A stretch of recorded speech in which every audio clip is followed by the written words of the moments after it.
Welcome to The Nudge, where small shifts create powerful transformations. I'm Andrea McCabe, heart centered educator and architect of awakening. In today's episode, we're going to talk about why patterns are automatic and so hard to stop. One of the most frustrating parts about doing inner work is realizing that awareness does not immediately create change. You can know a pattern is there, you can recognize it while it's happening. You can even tell yourself you don't want to keep doing it, and still it happens quickly. It feels familiar.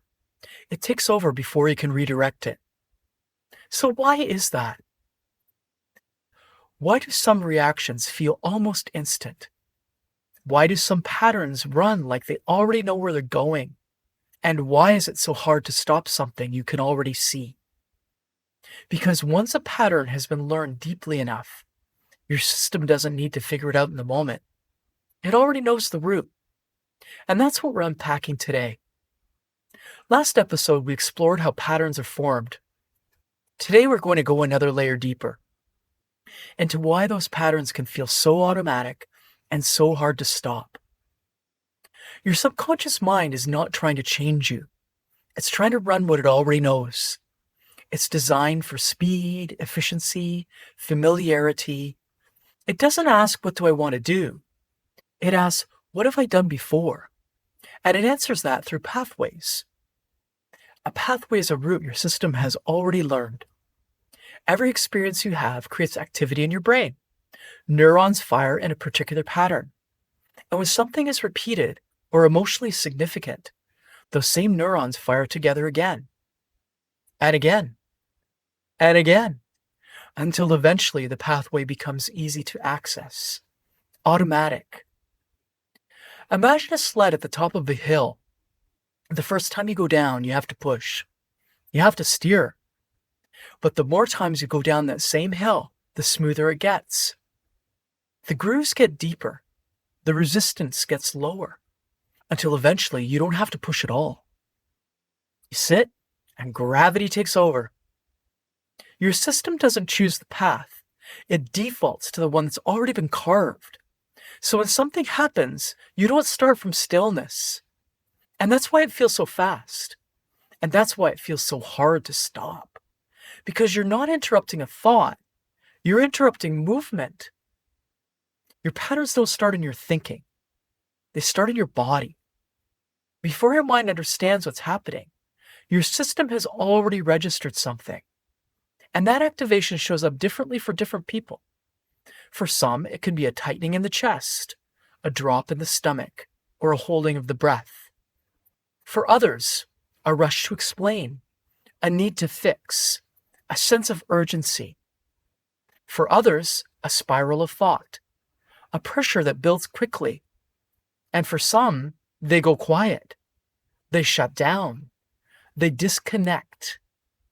That sensation is the pathway activating.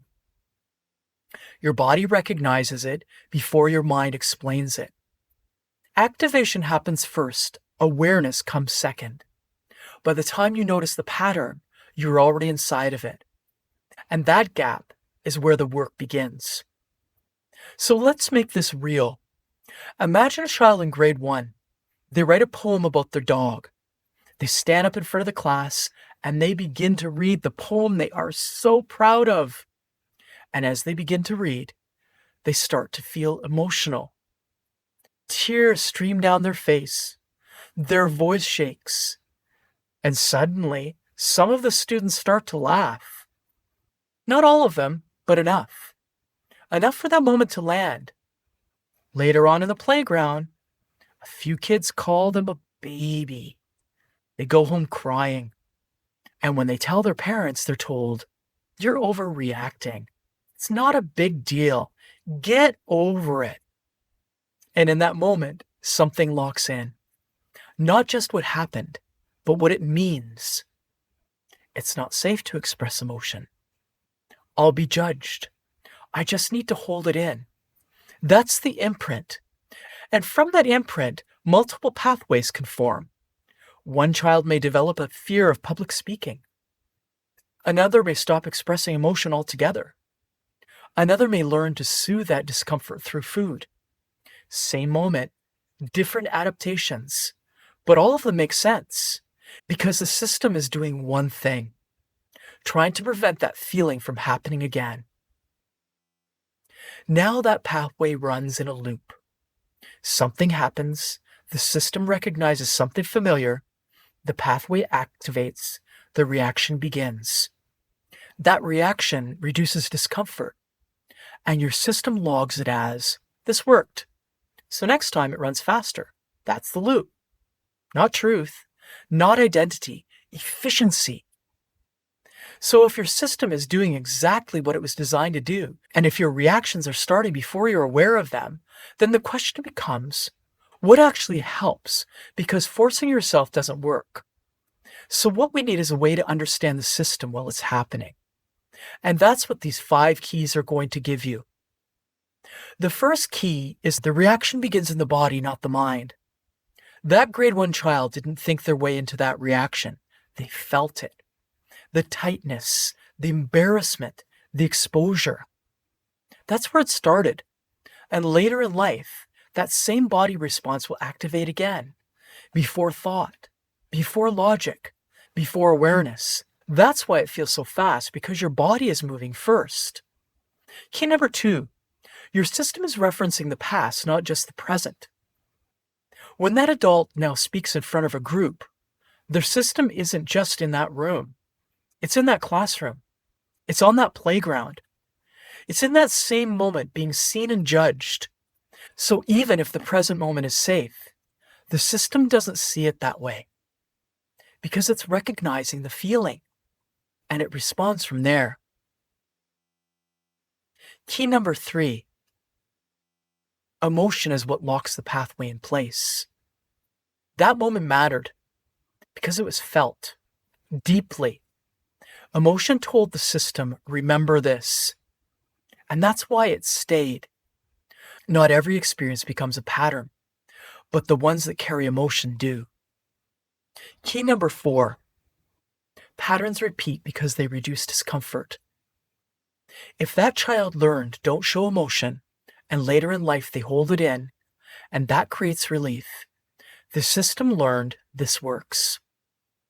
Or if they use food to soothe, and that reduces the feeling, the system learns that too. Patterns stay because they reduce discomfort, not because they are right. Key number 5, change begins in the interruption, not in the perfection. The adult doesn't need to suddenly love public speaking. They don't need to eliminate the reaction completely. They need to catch the moment when it begins, the tightness, the urge to pull, the instinct to shut down. Pause, even briefly. That interruption is where change begins. This week, I want you to catch one moment, just one, where you feel that reaction begin. Maybe it's when you're about to speak and you feel that tightness. Maybe it's when an emotion comes up and you feel the urge to shut it down. Or when you reach for something to avoid what you're feeling. Take a pause. Take one breath and say, this is a pattern. Then I learned this, I can learn something new. You don't have to change it perfectly. You just have to interrupt it. There's a reason this feels automatic, because it is. Your system is doing exactly what it was designed to do. Run what it knows. Follow what's familiar. Protect you from discomfort. But now you understand something deeper. You are not reacting randomly. You're running pathways, built from imprints, reinforced through loops. And once you can see that, you can begin to work with it. Next episode, we're going to go deeper into the origin of these patterns. Not just that they exist, but exactly how they are formed. How meaning is created. How emotion is locked in. And how those early moments can be something that feels like identity. Because once you understand that, you just don't interrupt patterns. You begin to change them at the root. Until then, stay with the moment where it begins and honor that nudge because shift happens. Please like and subscribe. It helps the channel grow. Thanks for tuning in. See you next week.